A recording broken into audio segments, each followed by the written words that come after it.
Guys, Neelam गृहिणी lifestyle व्लॉगमध्ये तुमचं स्वागत आहे।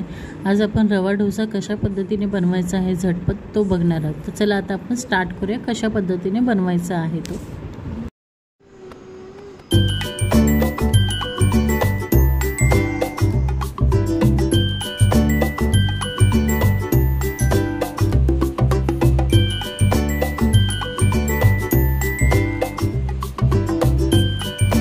मिक्सरचं भांडं घेतलेलं आहे, बघू शकता।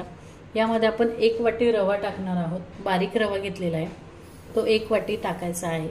त्यानंतर तुम्हाला इथे दही टाकायचं आहे।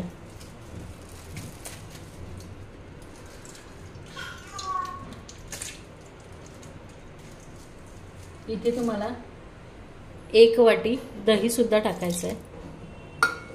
त्यानंतर तुम्हाला इथे सोडा टाकायचा आहे। सोडा तुम्हाला अर्धा चमचा टाकायचा आहे। मी आपला अंदाजे टाकत आहे, अर्धा चमचाच्या अंदाजे मी टाकलेला आहे सोडा। त्यानंतर तुम्हाला यामध्येच मीठ सुद्धा टाकून घ्यायचं आहे।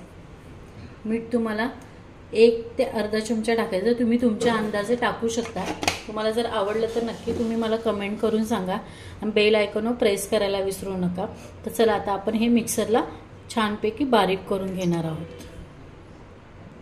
हे बघा, आता आपले बारीक करून झालेलं आहे मिक्सरला। थिकनेस तुम्हाला अशी जाडच ठेवायची, जास्त पातळ पण नाही ठेवायची, बघू शकता।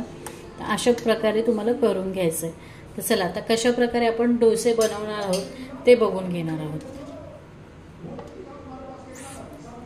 एका बाउलमध्ये काढूया आपण आणि त्यानंतर मी तुम्हाला दाखवते कशा पद्धतीने करणार आहोत। बघा, अशा पद्धतीने आपण बॅटर यामध्ये काढून घेतलेलं आहे बाउलमध्ये। तर आता डोसे कशा प्रकारे बनवायचे ते बघूया। ऑलरेडी आपण मीठ वगैरे सगळं टाकून घेतलेलं। तर आता आपण डोसे बनवून घेऊया। कशा प्रकारे बनतात तुम्ही पण बघा। तर चला आता आपण स्टार्ट करूया डोसे बनवायला। झटपट होणारी रेसिपी जर तुम्हाला आवडली तर नक्की तुम्ही लाईक अँड कमेंट करायला विसरू नका आणि बेल आयकॉनवर प्रेस करायला विसरू नका, जेणेकरून तुम्हाला माझे नवीन नवीन व्हिडिओ आलेले असेल त्याचे तुम्हाला अपडेट भेटत आहे। तर चला आता आपण स्टार्ट करूया। तेल लावून घ्यायचंय, मीडियम गॅस ठेवायचा आहे। त्यानंतर आपण जे बॅटर बनवलेलं ते आपल्याला अशा प्रकारे टाकून घ्यायचे। तुम्हाला जी साईज हवी असेल त्या साईजमध्ये तुम्ही केलात तरी चालेल, काही प्रॉब्लेम नाही। मला असे छोटे छोटेच आवडतात म्हणून मी छोटे छोटे केलेले आहेत, तुम्ही मोठे सुद्धा करू शकता। अशाच प्रकारे सगळे आपण डोसे बनवून घेणार आहोत। याला असं साईडने थोडंसं असं तेल लावायचं, सोडायचं असं, जेणेकरून खाली व्यवस्थित सुटसुटीत होईल।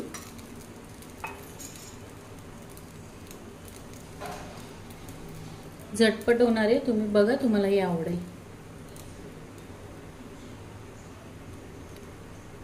नॉर्मल गॅस ठेवायचा आहे, जास्त फास्ट पण नाही जास्त स्लो पण नाही ठेवायचा आहे। तर आता आपण याला पलटी करून घेऊया। बघितलं का तुम्ही, अतिशय छान होतं हा पलटी, चिटकत नाही काही नाही आणि खायलाही सुंदर लागतं। तर चला आता आपले डोसे बनवून झालेत। तुम्हाला जर रेसिपी आवडली असेल तर नक्की तुम्ही कमेंट आणि लाईक करायला विसरू नका। तर चला बाय, आता आपण नेक्स्ट रेसिपी मध्ये भेटूया।